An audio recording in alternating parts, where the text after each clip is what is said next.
பிடிச்சு போடுறாங்க மாட்டேன்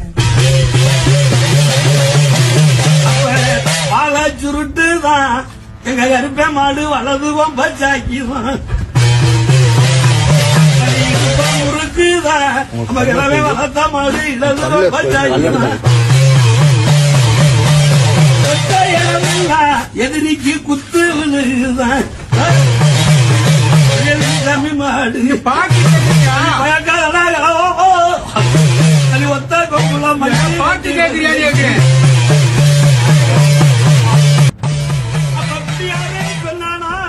இப்படியாருன்னு சொன்னானா